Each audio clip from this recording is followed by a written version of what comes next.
hoy hemos tenido pues, el placer de tener a Álvaro Porras Fernández Toledano con nosotros. Y bueno, pues sabéis que Álvaro, como veis aquí, es socio de Zinken Abogados. Él asesora a empresas nacionales y multinacionales en asuntos de índole societario, contractual, mercantil, propiedad industrial, etcétera, etcétera. Y bueno, pues además de eso, en el ámbito docente, pues imparte diferentes cursos en diferentes másters en varias universidades y también es profesor asociado en el Departamento de Derecho Privado de la Universidad Pontificia de Comillas. Y bueno, ¿quién mejor que él para que nos cuente pues, una cosa que se ha pedido muchísimo en la comunidad, que ha sido conocer lo que son los pactos de socios, en qué consisten, para qué sirven? Así que bueno, darte la bienvenida, Álvaro, por venir. Muchísimas gracias. Bueno, gracias a vosotros. Lo primero, darte la enhorabuena porque has conseguido decir mi nombre y mis apellidos todos seguidos y sin respirar. O sea que... Leyendo. Y luego recomendar a todos los asistentes, por favor, que se unan a esos almuerzos de Resiliente Digital, que son magníficos, que yo estoy personalmente encantado y que sirven para mucho, sobre todo. Eso es muy importante. Son súper útiles y ayudan a todos. Yo, por lo menos, cada vez que veo a alguien que va nuevo o que yo no le conocía, veo que sale con algo en la mochila. Y yo siempre que voy salgo con algo en la mochila. Y eso es muy importante. No te coge más tiempo que el almorzar. Todos tenemos que almorzar. Así que invitar a todo el mundo, tomando tu invitación a que se una a esos almuerzos. Buenísimo. Bueno. Y que también con nosotros estará Juan Carlos Rodríguez en la sala, que él es el director de la empresa Qíndice. ¿Qué tal, Juan Carlos? Hola, ¿qué tal? Pues súper bienvenido también y bueno, para que luego al final machaquemos a preguntas a Álvaro, que no nos quede ninguna duda. De acuerdo. Vamos a ir ya con cinturón negro cuando busquemos socios para proyectos de tecnología. Con todas las ideas que tenemos, pues seguro que vamos a acertar. Pues voy a parar aquí de compartir mi pantalla. Y somos todo tuyos, Álvaro. Muy bien, comparto la presentación que tengo prevista. A ver... Adelante. Ahora. Vale. Mirad, cuando me planteaste, Alejandro, la presentación, insististe mucho en los pactos de socios. Y yo sé que tenía yo una tendencia a llamarlo pactos parasociales, nombre que bueno, pues, que para los que no somos del sector jurídico parece que genera cierto rechazo porque parece que es algo diferente a los pactos de socios. En el sector los llamamos pactos parasociales o pactos extraestatutarios y ahora veréis por qué. Porque tal y como conoce la gente los pactos de socios, no son pactos de socios como tal, sino que son normalmente eso, pactos parasociales o pactos extraestatutarios. Para entender adecuadamente lo que quiero transmitir, que al final yo sé que el foco de interés está en cuáles son los pactos típicos, pero para entender adecuadamente esos pactos típicos y cómo vinculan, yo siempre digo que es mejor dar un paso hacia atrás y ver qué es una sociedad, porque al final estos pactos se generan en torno a sociedades y creo que es importante por lo menos tener ese concepto de sociedad claro y cómo funciona la sociedad. Después veremos cómo está configurada y eso nos dará pie a ver por qué existen los pactos de socios, esos pactos parasociales, por qué los llamamos parasociales o extraestatutarios y terminaremos viendo pactos típicos que se suelen dar en los pactos de socios. Bien, ¿qué es una sociedad? Yo siempre digo que el derecho es algo poco imaginativo. Y además de ser poco imaginativo, es un poco gris. Y es un poco gris porque el derecho, y no, con esto no quiero ofender a nadie con creencias religiosas, pero el derecho se parece mucho a la Iglesia, siempre va detrás de la sociedad. El derecho no hace otra cosa que regular nuestra sociedad. ¿Para qué? Para mantener la paz social, para que no haya colisiones. Gracias al derecho se pueden resolver los conflictos sin recurrir a la violencia. De hecho, es el origen del derecho. Y el mayor paradigma es el hombre que está solo en una isla. Una persona que vive sola en una isla no necesita derecho. ¿Por qué? No tiene que relacionarse con nadie. Como consecuencia de esa falta de relación no le surgen conflictos y no necesita recurrir al derecho. El resumen es que el derecho es una creación del hombre. más allá de que se pueda decir filosóficamente que existe un derecho natural que está impregnado en nuestro ADN como personas porque viene de un Dios y tal, pero al final es una creación humana y es una creación del hombre para el hombre siempre. Si uno mira a las sociedades se da cuenta de que ni son hombres, y sí son creadas por hombres, pero no son hombres. Es decir, la persona jurídica al final es una especie de magia que ha generado el derecho. Es un universo paralelo que se ha generado el hombre porque tiene necesidades. ¿Cuáles son esas necesidades? Al final, la persona jurídica o la sociedad lo que pretende es que un patrimonio identificado, claramente identificado, sirva para un fin. Cuando tenemos asociaciones, ese patrimonio sirve para hacer un bien a la sociedad, o para gestionar determinados intereses colectivos. Cuando tenemos fundaciones, tiene un fin para construir algo dentro de la sociedad. Y cuando tenemos personas jurídicas en el sentido de sociedades, lo que tiene es un fin normalmente lucrativo. Claro, por eso el ser humano necesitaba crear a ese ente mágico que le salía de la memoria. ¿Por qué? Porque si el ser humano se comportase como si fuese autónomo siempre, si el negocio le va mal, responde siempre con lo que le vaya a suceder. Es decir, no pone un patrimonio e invierte ese patrimonio a ver si el negocio le sale bien o le sale mal, sino que si le sale mal, su responsabilidad puede exceder con mucho de ese concreto patrimonio. Para eso sirven las sociedades, para controlar el riesgo, para incentivar la actividad mercantil de los seres humanos. Hacemos una ficción y ponemos una pantalla entre la persona jurídica y la persona física, y eso genera que esa persona jurídica de creación ideal sea un centro de imputación de relaciones jurídicas y económicas, sea responsable de manera, yo siempre digo de manera cuasi autónoma, esa total independencia entre la persona jurídica y la persona física que está detrás no siempre funciona. Funcionan las grandes corporaciones normalmente, pero a medida que se va empequeñeciendo hay cierta permeabilidad entre esa persona jurídica y esa persona física, sobre todo cuando la persona física ha hecho cosas instrumentalizando a la persona jurídica.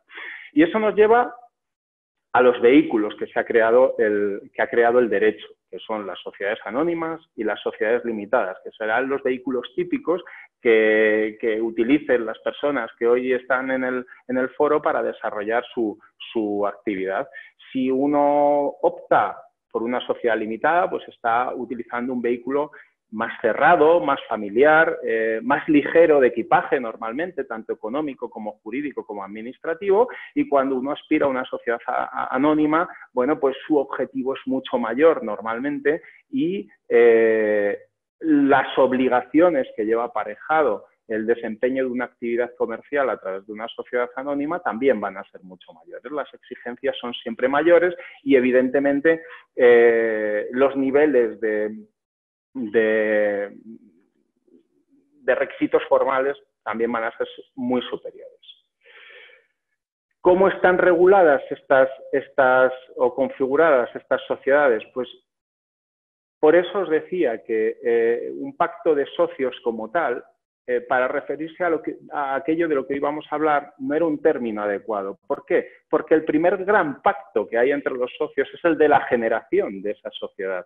Las sociedades no se generan por creación espontánea, sino que una persona, que es posible de la unipersonalidad, pero normalmente 2 o 3 personas, se ponen de acuerdo para crear un negocio y para desarrollar ese negocio crean un vehículo y ese es el primer gran pacto que existe, es un contrato que firman esas personas. Lo que pasa que nuestro derecho le ha dado un vehículo y el vehículo que le ha dado es los estatutos, que es como la constitución de la sociedad. Es el elemento que va a vertebrar la sociedad y que tiene un carácter tanto normativo como obligacional. ¿Por qué digo normativo o obligacional? Porque nos va a configurar cómo se va a desarrollar esta persona jurídica. Es una creación ideal, pero que sí tiene los rasgos de una persona física. Tiene esa especie de dignidad a la que le tenemos que dotar de contenido. Tendremos que decirle cómo se va a llamar, dónde va a vivir, a qué se va a dedicar, qué recursos va a tener para desarrollarse, cuál va a ser su finalidad, qué va a suceder en determinadas situaciones, y todo eso hay que plasmarlo en los estatutos. Y eso va a obligar no solo a aquellos que crearon la sociedad, sino a todos aquellos socios que vengan en el futuro e incluso a terceros que puedan estar interesados en el funcionamiento de la sociedad, como pueden ser acreedores. Por eso es necesario que estos pactos de creación de la sociedad, estos estatutos que regulan y que vertebran la sociedad, sean inscribibles para que sean conocidos por todos. Pero precisamente esa naturaleza que les da cierta independencia de aquellos que en su día los crearon, lo que provoca es que no se rijan por las normas de todos los contratos o de los contratos parasociales o extraestatutarios que veremos a continuación. Los pactos extraestatutarios o pactos parasociales son contratos normales y corrientes, como el contrato de alquiler de vuestra casa, el contrato de servicio de transporte de un billete de avión o el contrato de compra en Mercadona. Es decir, son contratos que vinculan a dos o más partes, pero que requiere el consentimiento de todos para modificarlos. Sin embargo, los estatutos no son así. Requieren el consentimiento de mayorías. Se rige es una norma democrática. ¿Por qué? Porque podrán entrar nuevos operadores dentro del ámbito de la sociedad que podrán modificar lo que el día 1 se acordó, y lo acordarán por mayorías. Estos estatutos, además, y esto es muy importante, vinculan a la sociedad y a los socios.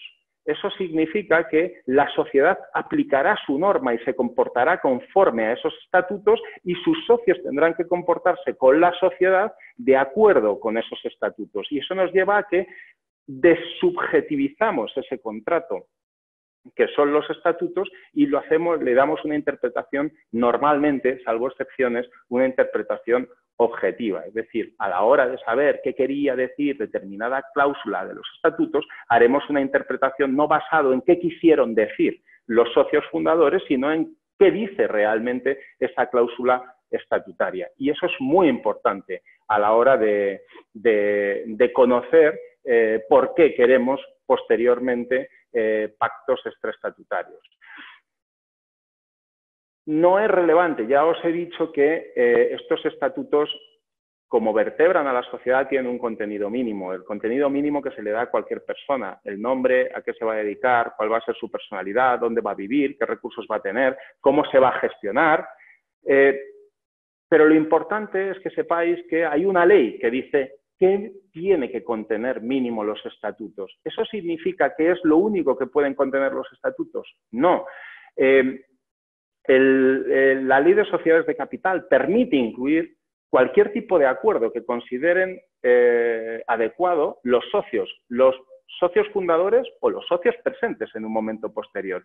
Pero lo importante es que estos pactos no pueden oponerse a las leyes, igual que los pactos extraestatutarios, ni a los principios configuradores del tipo social elegido. Y aquí hemos llegado al primer escollo y el primer motivo que nos genera la necesidad de tener unos pactos extraestatutarios. Mirad, los estatutos son como las compras de coches. Uno, cuando va a comprar un coche, elige una marca. Dentro de la marca tiene 5 modelos. Dentro de los 5 modelos escoge uno, y dentro de ese modelo escoge un motor entre 5, una tapicería entre 3 y un color entre 10.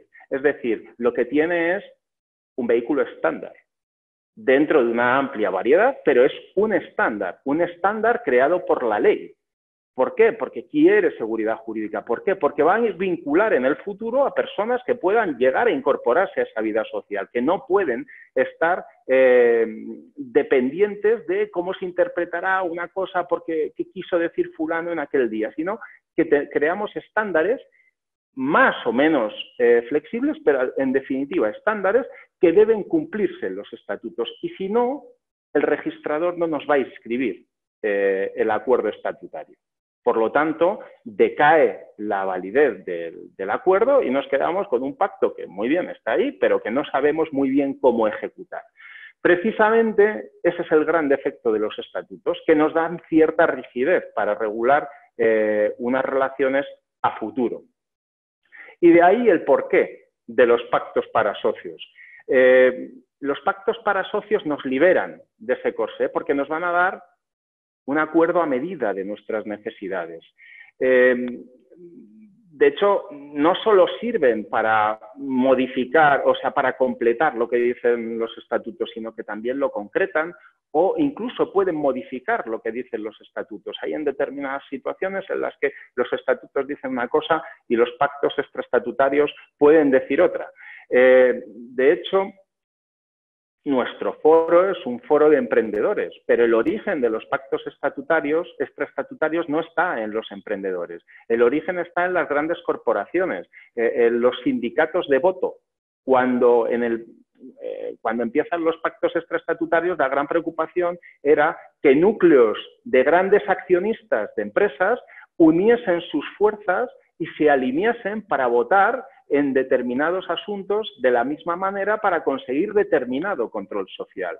O, algo que ha evolucionado también mucho, los sindicatos de votos para conseguir puestos en los consejos de administración de las empresas, que tienen que tener normalmente un reparto proporcional. Bueno, pues para conseguir esos repartos proporcionales y conseguir una representación en el consejo de administración, se sindicaban las acciones o las participaciones para conseguir precisamente ese asiento y conseguir cierta representatividad.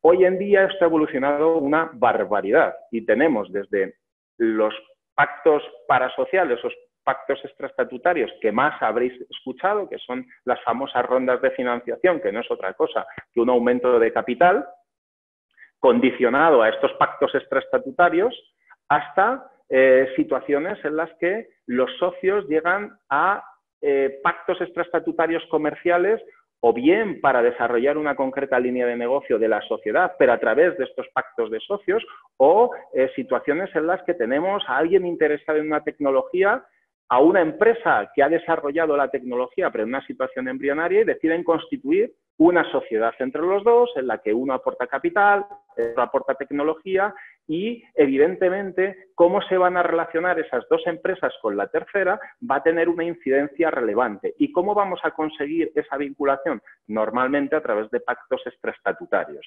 diciendo, bueno, pues tú vas a venderle a esta empresa la tecnología, pero además tú te vas a comprometer como empresa a desarrollarla internamente y tú vas a dotarle de financiación en aquellos supuestos. Todo eso se configura normalmente a través de pactos extraestatutarios. ¿Cuáles son los contras de los pactos extraestatutarios? Pues en primer lugar que no son inscribibles en principio. Digo en principio porque la ley de sociedades de capital nos deja un hueco por el cual se pueden crear acciones o participaciones específicas con prestaciones accesorias, que significa que quien tenga esas participaciones debe aceptar un concreto pacto extraestatutario.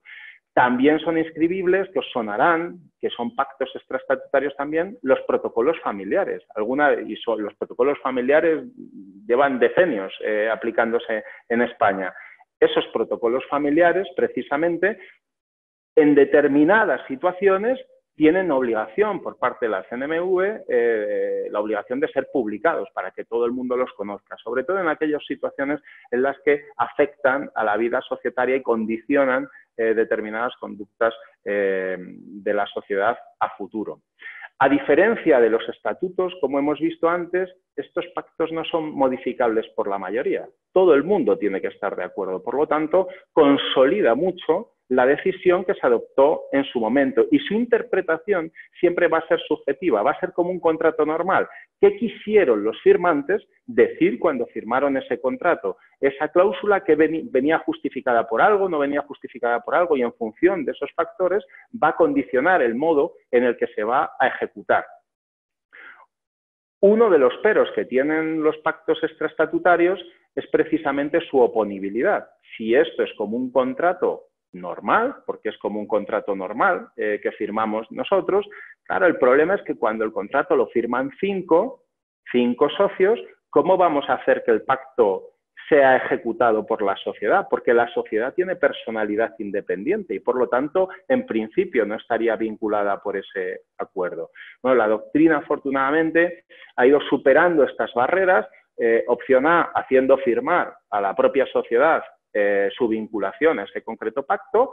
Eso es posible cuando la sociedad está constituida, cuando la sociedad se constituye con posterioridad no es posible. Opción B, aplicando la regla de la buena y la mala fe. No olvidemos que hemos dicho que la persona jurídica es independiente, pero no es completamente independiente, hay cierta permeabilidad. Por lo tanto, si todos sus socios han firmado un pacto extraestatutario diciendo que se van a aplicar los estatutos de manera contraria, como se dice, o en otro sentido, si la sociedad ejecuta ese pacto extraestatutario, el socio disidente tendrá muy difícil impugnar ese acuerdo de la sociedad y revocarlo, porque estará actuando con mala fe. Por un lado, ha firmado un acuerdo diciendo una cosa y por otro lado le está diciendo a la sociedad que tiene que hacer otra. Y por último, y esto es algo también relevante, los pactos extraestatutarios ofrecen menor seguridad jurídica. ¿Por qué? Porque mientras que los estatutos se aplican porque son ley, no solo ley entre las partes, sino son ley a terceros, no significa que tengan eficacia frente a todo el mundo, pero sí significa que un juez tiene que velar por la aplicación de los estatutos. En el caso de los pactos extraestatutarios, normalmente hay tres tipos de obligaciones a las que se ven vinculados las partes contratantes. Obligaciones de dar, de hacer o de no hacer. Por lo tanto, si a alguien se le dice que tiene que votar en un determinado sentido cuando hay un aumento de capital y decide no votar en ese determinado sentido, si estuviésemos ante algo que se pusiera en los estatutos, pues evidentemente sería nulo ese voto. Pero cuando estamos ante un pacto extraestatutario, no es nulo, ha ejercido su voluntad y nos vemos obligados a ir a un juez para que sustituya la voluntad de esa persona a efecto de cumplir el pacto extraestatutario. Si a esta información que os acabo de dar os añado que, por ejemplo, en Madrid, una demanda en un juzgado de lo mercantil o en un juzgado de primera instancia normalmente tarda cerca de un año en tramitarse o un año y medio, os dais cuenta de la menor seguridad jurídica que existe, de las dificultades que existen a los efectos de corregir los incumplimientos del pacto extraestatutario. Lo que hay que hacer es contar con un buen asesor y que establezca medidas de corrección de estos incumplimientos que veremos al tratar los pactos típicos. En definitiva, se trata de establecer penalidades o establecer obligaciones alternativas que desincentiven a la parte contratante díscola para no cumplir con su obligación. ¿Por qué?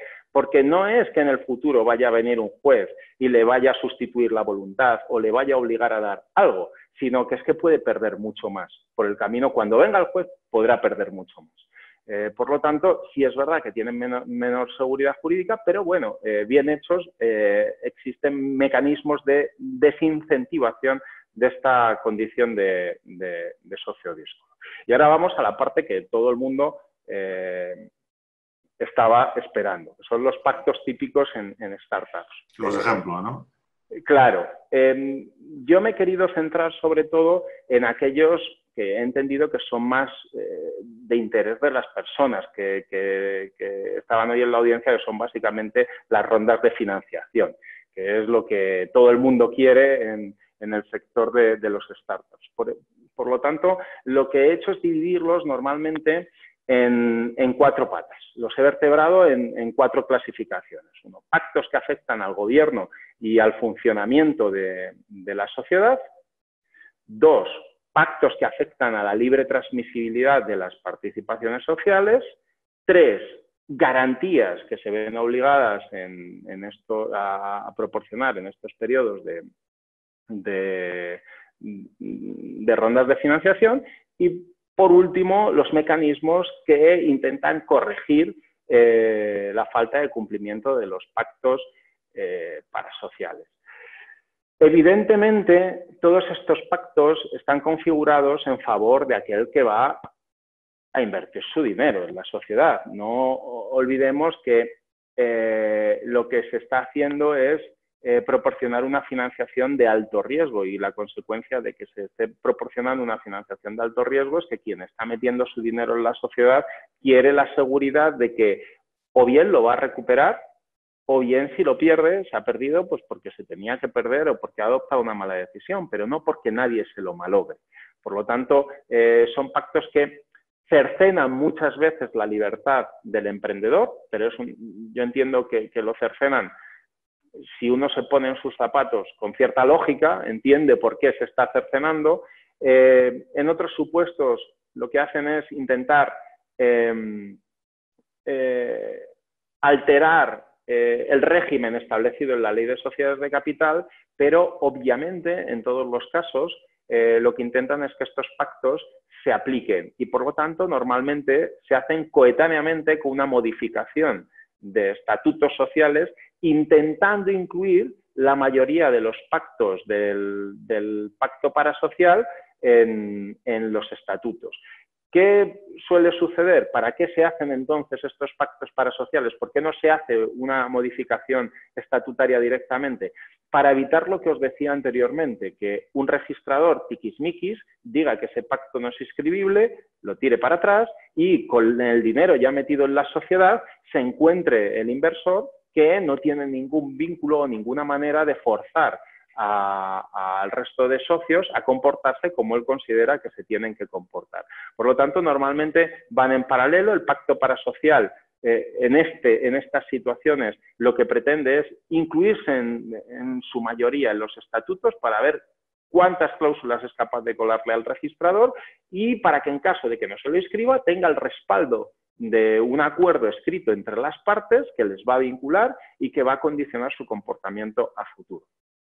Vamos con los pactos típicos. El primero, y se repite, yo creo que hay otra fase, sí, con la libre transmisión de las participaciones que se repite, y es el que más les preocupa a los inversores, es la vinculación de los pactos parasociales respecto de los futuros adquirientes de participaciones o de acciones. Es decir, como os decía, cuando tenemos unos estatutos, entre quien entra en la sociedad se ve sometido a esos estatutos, pero sin embargo, en los pactos parasociales, si hay un socio nuevo que entra a formar parte del capital social, no se ve vinculado por ese pacto parasocial. Por eso, normalmente, los pactos parasociales incluyen una obligación respecto de todos los firmantes de hacer que quien les compre en el futuro sus participaciones se vean vinculados por ese mismo pacto parasocial. También se suelen utilizar para reorganizar las sociedades. Normalmente,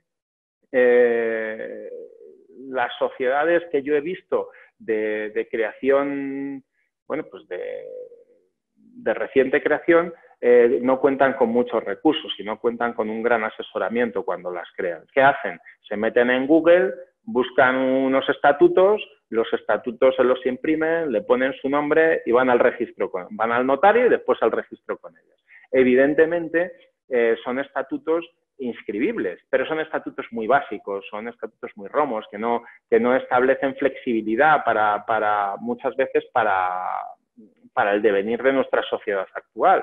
Y por lo tanto, cuando entra un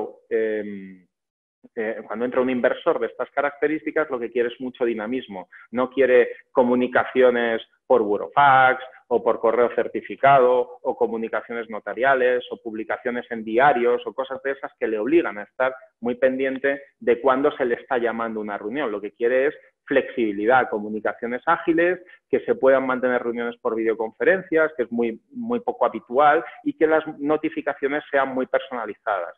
Entonces, os he puesto ahí las videoconferencias porque es uno de los ejemplos más llamativos de esto como lo tienes organizado a mí no me sirve, necesito que lo organices de otra manera porque como tú tengo a 50 y necesito no estar todos los días yendo a juntas generales, sobre todo cuando hay que aprobar las cuentas anuales, que es en el mes de junio, no trabajarían estos señores que hacen que hacen las rondas de financiación.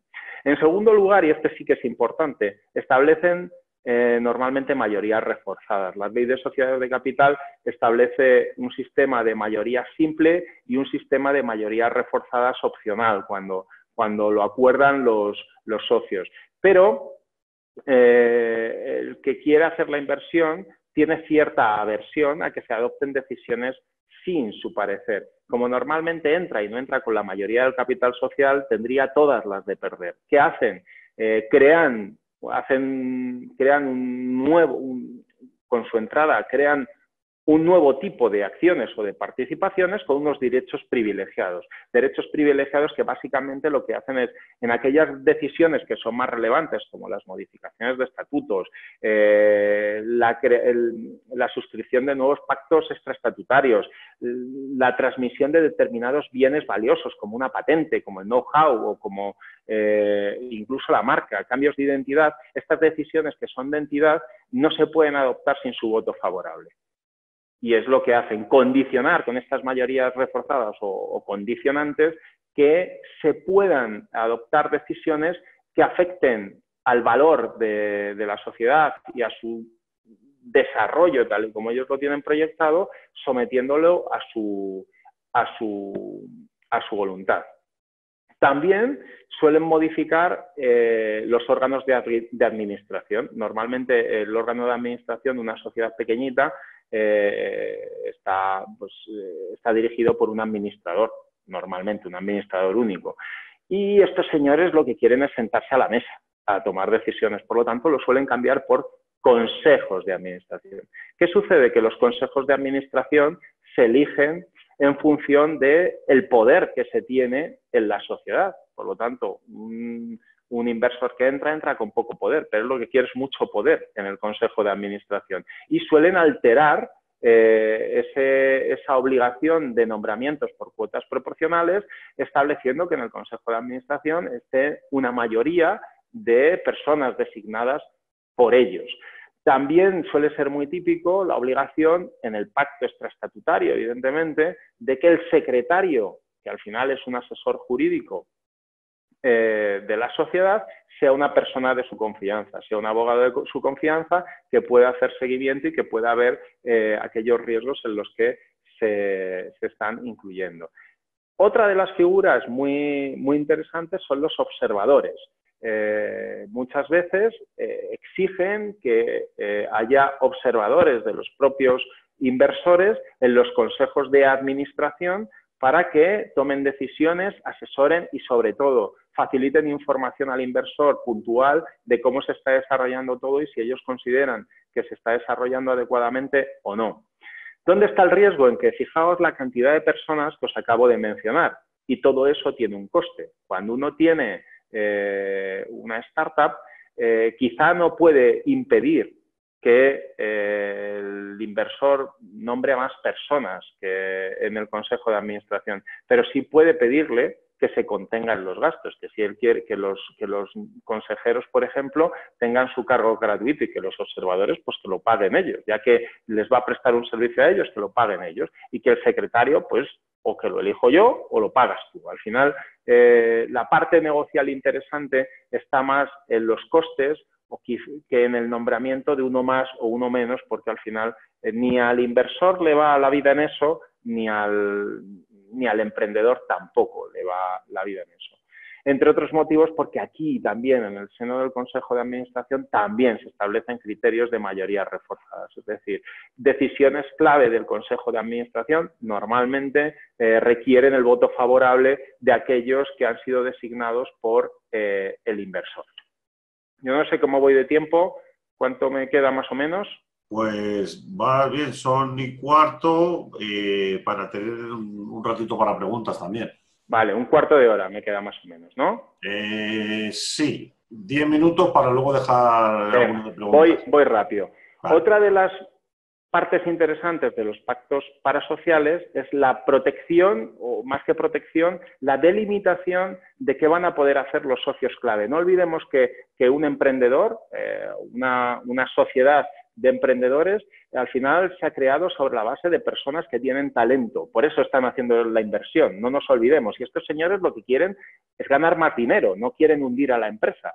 Entonces, para ellos es muy importante que aquellos que tienen el talento lo mantengan dentro de la empresa y no se puedan marchar. Y además se dediquen en cuerpo y alma a la empresa. Por eso les hacen firmar contratos de prestación de los servicios con una retribución adecuada normalmente. Yo nunca he visto que intenten exprimir a nadie, entre otras cosas porque iría en contra del propio inversor.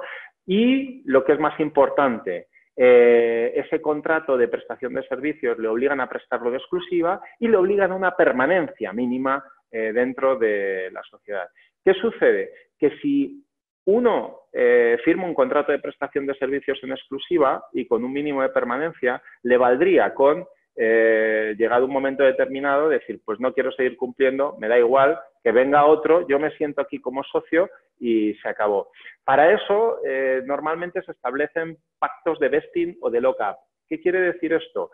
El vesting lo que significa es que se entiende que esos socios clave no tienen participaciones en la sociedad en el momento de la firma del aumento de capital. Es otro símil. Nosotros cuando los del mundo jurídico, cuando algo no nos gusta, nos inventamos algo nuevo y ya está. Entonces, este periodo de vesting, en lo que consiste, que además viene evidentemente del mundo anglosajón, consiste en que en el momento de la firma del aumento de capital, pues del 100% de las participaciones que tienen los socios clave, se entiende que tienen consolidados solo el 30%. Y a medida que vayan pasando años dentro de la sociedad, se le van a ir desbloqueando paquetes de participaciones que son propias, pero se les van a ir desbloqueando para que sean consolidadas y se consideren plenamente propias.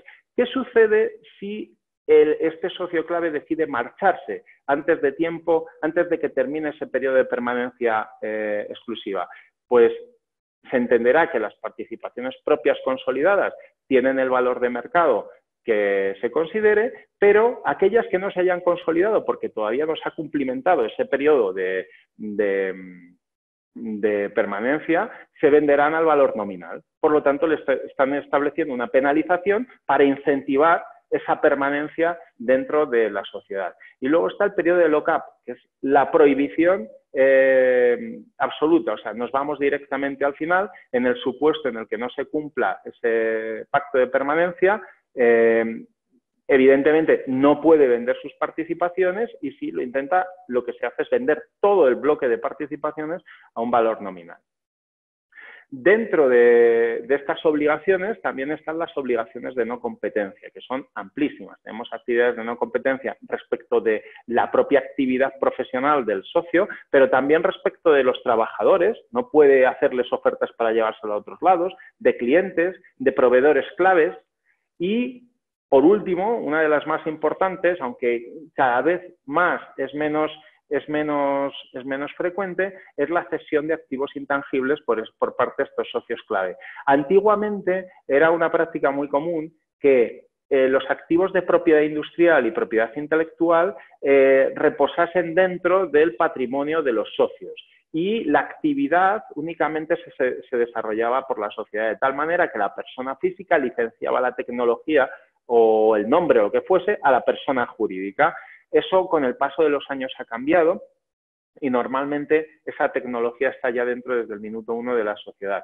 Pero para aquellos supuestos en los que no sea así, pues dentro del pacto de socios se obliga a la cesión de intangibles, o en el supuesto que os he indicado antes, que alguien está desarrollando una tecnología y alguien tiene la inversión y quiere tenerla y crean un nuevo vehículo, bueno, pues esa sociedad 1 le cede la tecnología a la sociedad 2. Otras cuestiones importantes para el gobierno y funcionamiento de las sociedades, pues normalmente el derecho de información y de auditoría. Según la Ley de Sociedades de Capital, hay tres tipos de socios o de accionistas. Aquellos que tienen menos del 5%, aquellos que tienen entre el 5 y el 20% y aquellos que tienen más del 20%. Los que tienen más del 20% son la clase alta. Pueden acceder a cualquier tipo de información, salvo que sea perjudicial para la sociedad el acceso a esa información. Los que tienen entre el 5 y el 20% están en una situación compleja. Pueden pedir auditorías, pero el acceso a la información es más limitado. Y los que tienen menos del 5% son los paria del derecho. ¿Qué sucede? Que normalmente cuando estos inversores entran, salvo que entren en una fase muy embrionaria, no suelen tener más del 20%, normalmente tienen menos del 20% y ellos quieren acceder a todo. Y además quieren acceder a todo pata negra, no quieren acceder a cualquier tipo de información, no quieren acceder a la información bruta, quieren acceder a la información perfectamente perfilada. Por lo tanto, los pactos parasociales también sirven para establecer qué información se les va a suministrar mensual, trimestral y anualmente, y esa información pues, puede ser desde los estados financieros, que es la más básica, hasta métricas comparativas, planes de negocio, inversión que se va a realizar en los próximos ejercicios y actividades que se tienen que hacer. Y esa información normalmente se la tienen que suministrar con bastante agilidad. De hecho, el contacto con las empresas que han ido a rondas de financiación, lo que me han transmitido es que quizá lo más importante sea este dato. Tenerle tranquilo, tenerle con la información, que sepa todo lo que hay. Cuanto más sepa, menos se va a meter, salvo que vea un problema. Entonces, esta parte es bastante importante. Y, evidentemente, también tiene la obligación de notificarle cualquier hecho relevante que pueda afectar a la vida económica de la sociedad. Por último, dentro de este apartado de información de auditoría, a veces se suele exigir el nombramiento de un auditor. Lo que yo he visto hasta el momento es que se exige, pero no se suele ejecutar, porque el coste de un auditor normalmente es bastante elevado para las sociedades y normalmente no están para ello. Dentro del plan de la fase de retención de talento por parte de estos inversores, también no solo están en la fase, no quieren retener el talento de los socios, sino el talento que puedan adquirir mediante la contratación de terceras personas. Por eso se suelen proteger a empleados clave o personas profesionales que estén vinculados con la sociedad. Y normalmente se hace a través de dos mecanismos, las phantom shares o las stock options. Son dos mecanismos de incentivo de permanencia en la sociedad que lo que pretenden es retribuir ese esfuerzo innovador. Mientras que las phantom shares estamos ante bueno, otro invento, que es imaginarnos que se va a retribuir a este trabajador o a este profesional con acciones o con participaciones de la sociedad, pero que no son acciones ni participaciones reales, simplemente son derechos económicos con un equivalente en el valor que tendría esa participación en el momento de ser entregada, y que si la vende entre comillas, la amortiza, se va de la sociedad dentro de unos años, se le pagará esa diferencia entre el valor inicial y el valor final. Mientras eso sucede con las phantom shares, en las stock options lo que sucede es que efectivamente se le hace una entrega de acciones. Tiene la opción de formar parte de la sociedad. Las phantom shares no tienen derecho de voto, no tienen ningún derecho respecto de la sociedad. Solo son derechos económicos que se han creado artificialmente. Es una especie de retribución variable. Y por último, esto también es bastante importante, a efectos de gobierno y funcionamiento de la sociedad, también suelen exigir una renuncia por parte de todos los socios de su derecho de separación por no distribución de dividendos. La ley de sociedades de capital exige, y ya veis que es otro de los supuestos en los que se dice algo contrario a lo que dice la ley, por lo tanto, su inscripción en el registro podría ser cuestionada. Yo he conseguido inscribirlo una vez, pero eso no significa que se consiga inscribir siempre. La ley de sociedades de capital exige que si hay, después de 5 años de vida de la sociedad, hay 3 ejercicios seguidos de beneficios, se haga un reparto de dividendos al menos del 25%. Y normalmente los inversores no quieren ese reparto de dividendos. Lo que quieren es que la sociedad coja volumen para vender, no que vaya perdiendo capacidad, pulmón financiero a través del reparto de dividendos. Bueno, en cuanto a las transmisiones de participaciones, y ya estamos cerca del final, aunque me estoy acelerando un pelín, pero vamos a ver si lo conseguimos, Alejandro. El segundo bloque era la transmisión de participaciones o de acciones. La diferencia entre participaciones y acciones es que las participaciones es como se llama a la unidad de voto en las sociedades limitadas y las acciones en las sociedades anónimas. Tienen bastante limitación. La primera, que ya os la he advertido anteriormente, que es la necesidad de que se adhieran al pacto de socios cualquier tercero adquirente de estas participaciones o de las acciones. Y la segunda son normalmente cláusulas que restringen o liberan la libre transmisibilidad de las participaciones. La restricción es la restricción de socios clave, que hemos visto con el lock-up y con el vesting, pero sí suelen establecer supuestos de libre transmisibilidad para empresas que pertenezcan al mismo grupo. Al final, los inversores son empresas con mucha vida societaria y muchas veces por cuestiones de balance les interesa que la participación en una determinada sociedad pertenezca a otra empresa de su grupo que a la que inicialmente ha hecho la inversión. Por eso se suelen hacer previsiones específicas de liberación, liberando a las empresas de la posibilidad, permitiendo a las empresas transmitir libremente estas participaciones siempre que sea en ese grupo cerrado. Y por último, la última restricción que está prevista normalmente para sociedades limitadas, pero que se suele restringir un pelín más en los pactos parasociales, es el nacimiento de un derecho de adquisición preferente para los socios que formen parte de la sociedad. ¿En qué consiste este derecho de adquisición preferente? En que si un socio actual quiere marcharse, quiere vender su participación, debe permitir que sus consocios adquieran en las mismas condiciones esa participación. En eso consiste ese derecho de adquisición preferente. Lo que hacen normalmente en los pactos parasociales es regularlo bien, estableciendo plazos, estableciendo mecanismos de comunicación y estableciendo la posibilidad, que también es limitada, de que sea la propia sociedad la que adquiera esas participaciones de ese socio, haciendo luego posteriormente una reducción de capital. Evidentemente, esa adquisición de participaciones y esa adquisición de participaciones, normalmente está condicionada al voto favorable de los socios inversores. Y por último, dos cláusulas muy típicas que se pusieron yo creo que la primera vez que los escuché fue hace 15 años y ahora están. Yo hablo con los empresarios y se lo saben. A mí hace 15 años me sonaba chino y hoy se lo saben ellos mejor que yo, que es el tag-along y el drag-along. El tag-along y el drag-along son mecanismos para los socios inversores para conseguir recuperar su inversión mediante una salida de la empresa. Mientras que en el tag-along lo que se configura es un derecho de acompañamiento, es decir, si algún socio ha conseguido que un tercero le adquiera sus participaciones, yo tengo un derecho de acompañamiento, yo tengo que tener la posibilidad también de vender mis participaciones y si concurre con ese socio, normalmente lo que se hace es tener un derecho de preferencia para el socio inversor. Antes de que te compre a ti las tuyas, tiene que comprar las mías y luego si quiere que compre las tuyas.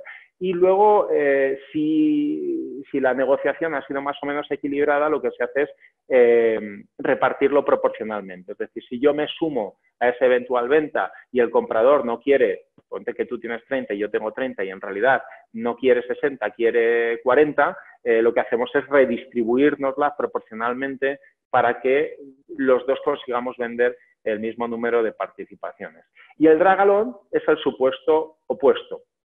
El drag-along es el derecho de arrastre que tiene un socio que ha conseguido a un potencial comprador de toda la sociedad. Muchas veces quienes quieren comprar no quieren comprar problemas, entonces es me la compra entera para mí, pero cuando tenemos un capital social muy dividido, puede hacer perder una buena oferta y por eso se configura el drag-along. ¿Cómo se suele configurar? Dándole a estos socios inversores la capacidad de decisión de arrastre de todo el capital social.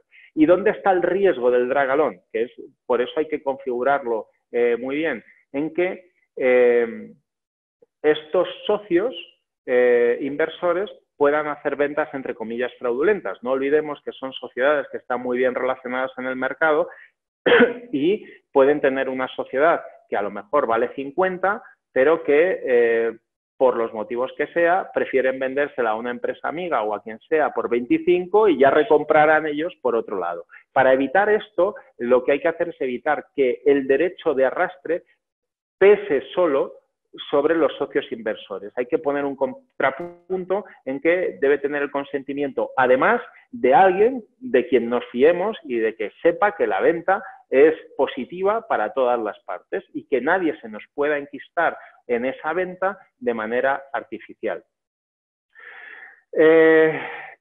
Los últimos dos supuestos de transmisión de participaciones, de cláusulas típicas de transmisión de participaciones, que además son muy importantes. La primera es el derecho preferente en la liquidación o venta. Como hemos dicho, al final estos socios que van a la ampliación de capital son personas que están prestando dinero, son socios inversores. Por lo tanto, configuran normalmente cláusulas que lo que hacen es que en aquellos supuestos en los que la sociedad se vaya a disolver o liquidar, vaya a haber un cambio de control en la sociedad o vaya a haber una transmisión sustancial de participaciones, ellos, ante esos cambios que producen la venta o la liquidación, sean los primeros en cobrar de lo que quedan. Y normalmente hasta el límite de la inversión que han hecho o hasta el límite y un porcentaje más de la inversión que hayan hecho. Es verdad que negociándolo bien, también a los socios a los socios que tienen ese talento, a los socios clave, a veces se les suele dar una parte de la preferencia, pues a lo mejor de 15, 20.000 euros y lo que sobre se lo llevan ellos hasta el límite de la cantidad invertida y a partir de ahí, si sobra algo, ya proporcionalmente para los que vengan. Como veis, se está rompiendo el principio de paridad, de acceder al capital por parte de los socios y por eso que este tipo de cláusulas necesiten de un pacto extraestatutario porque su inscripción en el registro es muy complicada. Y el último supuesto es la opción de venta, que es un supuesto extraño y tiene sus peligros. La opción de venta consiste en aquel supuesto en el que el socio inversor quiere deshacerse de sus participaciones de manera gratuita, se las entrega a la sociedad, se las regala. Ya no me interesa esta inversión, te la doy y te la quedas. ¿Qué sucede? ¿Por qué digo que a uno se lo cuentan y dicen, ¡buah, maravilloso! Me está devolviendo lo que es mío después de haber hecho una inversión gratis. No, esto tiene un reverso tenebroso, que no siempre debe suceder, pero que hay que tener cuidado con él. No olvidemos que todas las decisiones que se han adoptado en la sociedad las han adoptado estos señores. Entonces, cuando yo os digo que la persona jurídica es independiente de los socios, con sus matices, os lo digo por algo. ¿Por qué? Porque cuando la actuación ha sido negligente, la responsabilidad permea frente a terceros hacia los socios o hacia los administradores. Por lo tanto, ojo con venderlo a precio de €1, quitarse el problema de en medio y las futuras responsabilidades del futuro en un medio y dejárselo a aquel que no ha tenido posibilidad de adoptar las decisiones según su criterio. Mejor que no me regales nada, quédate con tu participación y si caen malas, nos caerán proporcionalmente. Y si caen buenas, pues ya también nos caerán proporcionalmente. Ese es el riesgo que tiene normalmente esta cláusula.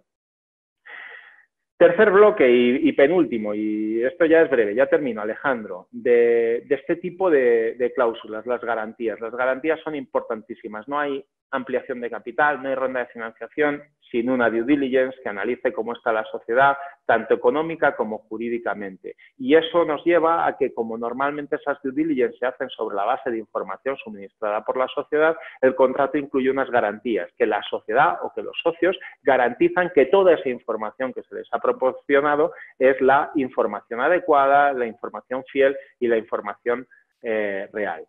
Y por último, ya como colofón, y así terminamos, las medidas de cumplimiento. El último tipo de cláusulas normalmente no van al final van, ahora os diré que va al final, son el estadio justo anterior al final de este tipo de contratos, en el que lo que se configuran son medidas para desincentivar el incumplimiento por parte de los socios. ¿Qué tipo de medidas? las que ya os he explicado, la obligación de venta de las participaciones o de las acciones a precios mucho más bajos, de tal manera que desincentiven ese incumplimiento, cláusulas penales consistentes en pagar el valor invertido por el inversor y eso añadido a los eventuales daños y perjuicios. Una última nota que no está aquí, pero que no es baladí. Después de este tipo de cláusula va en los contratos de pactos para socios lo que se llama la miscelánea. La miscelánea es lo que va en todos los contratos al final, con cláusulas que son prácticamente todas iguales. Es lugar de notificación, si el contrato es íntegro, si me anulan una cláusula. La cláusula, todo eso, ¿no? Claro, eso es. La cláusula, el foro, eso es. Ojo con estas cláusulas porque normalmente estos contratos tienen una negociación escasa, porque al final quien pone el dinero es quien tiene el poder de negociación, pero si podemos negociar, intentemos salir de que nos metan en arbitrajes, que es lo que suelen hacer. ¿Por qué? Por dos motivos. Uno, el arbitraje es mucho más caro que un procedimiento judicial. Dos, los arbitrajes están muy bien, se dictan resoluciones muy fiables, pero normalmente no se protege al más débil, sino se intenta maximizar el derecho. Normalmente los árbitros son abogados, no son jueces, y por lo tanto nunca van a entrar, o casi nunca van a entrar, en la nulidad de alguna cláusula contractual. Si los pactos extraestatutarios son contratos normales y corrientes, sus cláusulas también están sometidas a la validez o a la invalidez por parte de un tribunal. Los tribunales de justicia son más permeables a anular una cláusula porque haya una desventaja real, porque haya habido engaño o por lo que sea, que un árbitro. Un árbitro casi nunca va a anular una cláusula de ningún contrato. Y la mejor prueba que tenéis está en las hipotecas multidivisa o en las cláusulas suelo o en lo que sea. Esos contratos sometidos a un árbitro, a un amigable componedor o lo que sea, siempre se han mantenido. Esos contratos sometidos a los jueces, pues costó mucho conseguir que el primero los anulase, pero a partir de ahí han ido en cascada. ¿Vale? Y con esto y un bizcocho, os agradezco un montón vuestra atención, espero no haberos cansado demasiado, espero no haber sido demasiado técnico y nada, me pongo a vuestra disposición para cualquier duda que pueda surgir. Pues ese es el reto ahora siempre, no meternos mucho en la parte técnica, pero bueno, para eso estamos en el grupo, ¿no? Precisamente pues para que haya expertos cada uno en su materia que nos ayuda a los demás a poder entender este tipo de cosas. Bueno, aquí en la pantalla tenéis la información de contacto del despacho de Álvaro, su email y su teléfono, así que sentiros súper libres de que, vamos, aseguramos que estáis en súper buenas manos. Hay preguntas, voy a ver primero la pregunta que hay de los atendís. Hay una pregunta de Ana que además precisamente es, yo creo, muy parecida a otra que ha hecho otro compañero que mandó por correo antes, que es, te leo textualmente, en una relación en la que dos personas están trabajando en una idea y en un prototipo inicial, o sea, es decir, en una fase previa a la de tener inversionistas en una startup, en la fase conceptual, ¿cómo y cuál es la mejor manera de proteger tu participación, trabajo y propiedad intelectual?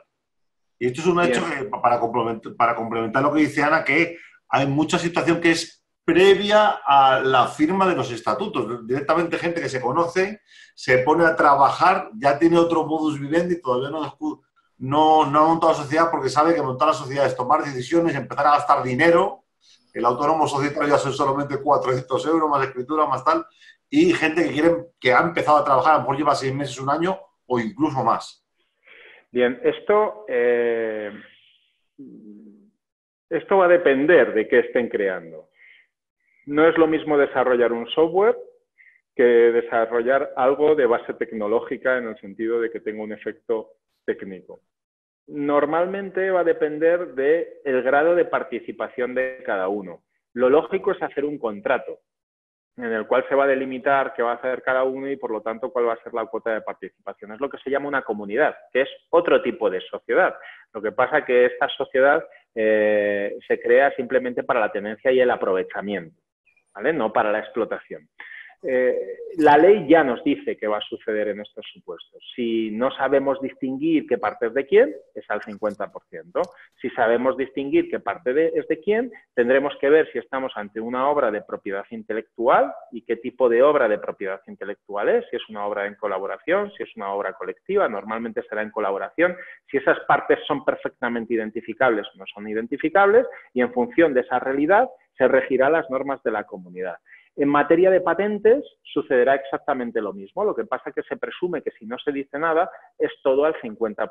Por lo tanto, lo que hay que ir es, si no se, yo entiendo que es muy complicado ponerse a hacer un contrato cuando uno está desarrollando, pero a medida que las cosas se van desarrollando, si hay que empezar a dejar rastro de qué has hecho tú, qué he hecho yo, qué es lo que sirve, qué es lo que no sirve, y cuando se va a proteger ese activo de propiedad intelectual o de propiedad industrial, en el registro se tiene que decir cuál es la cuota de participación de cada uno.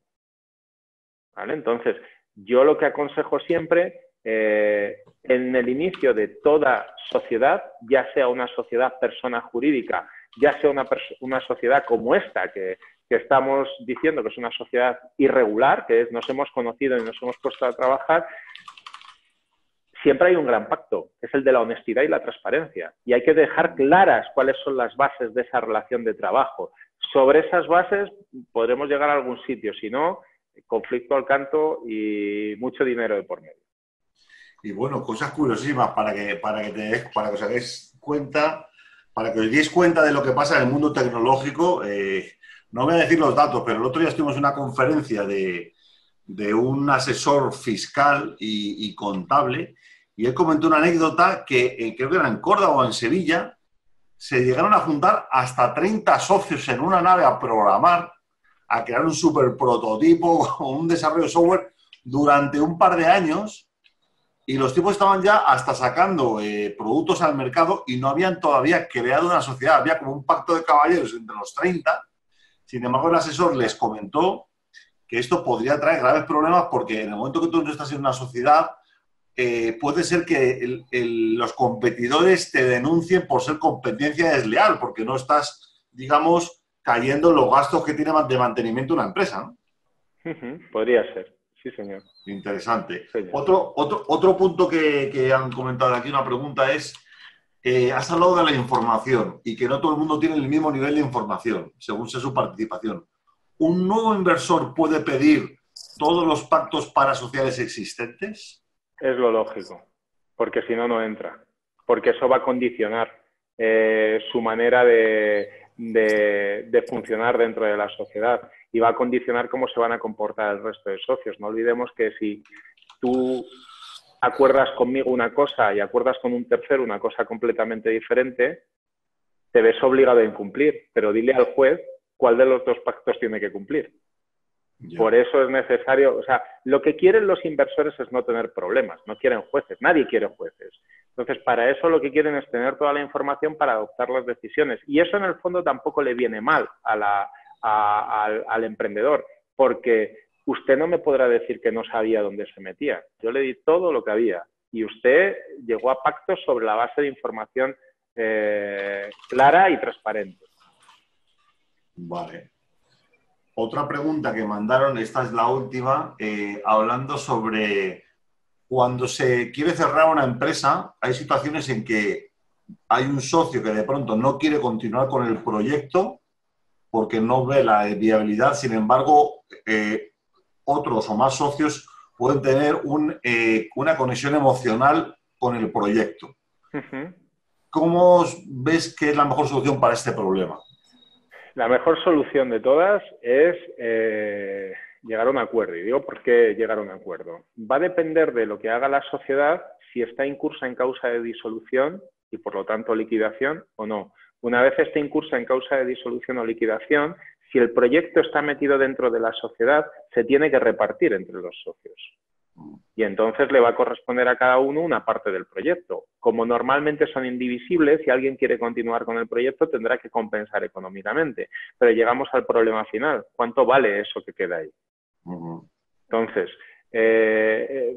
para mí es vital. ¿Se puede hacer jurídicamente sin llegar a un acuerdo? Sí, pero normalmente es más caro y más tortuoso. Lo lógico es llegar a un acuerdo, yo quiero seguir con el proyecto, autorízame, porque depende de si hay derechos de propiedad industrial o si hay secretos ahí dentro, tienes que cederme ese activo para que yo pueda continuar. Yo te tendré que compensar, pues se puede compensar con dinero ahora o se puede compensar con una participación a futuro en un proyecto. O sea, que todo se puede arreglar sin sacar dinero del bolsillo.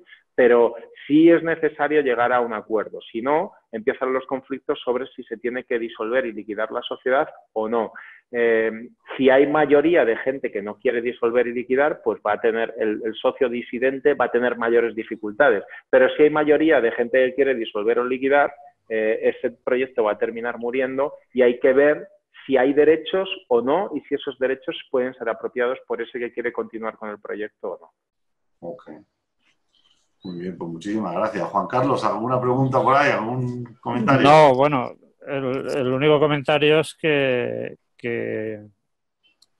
yo creo que Álvaro has expuesto toda la información relevante que concierne a la cuestión esta de los pactos parasociales de una manera muy ordenada y a mí me ha venido muy bien. Digamos que todo lo que has contado lo he visto aquí y allá en pactos que me han afectado en algún momento, pero la verdad es que no tenía la visión así ordenada y clasificada que has dado, ¿no? Con lo cual,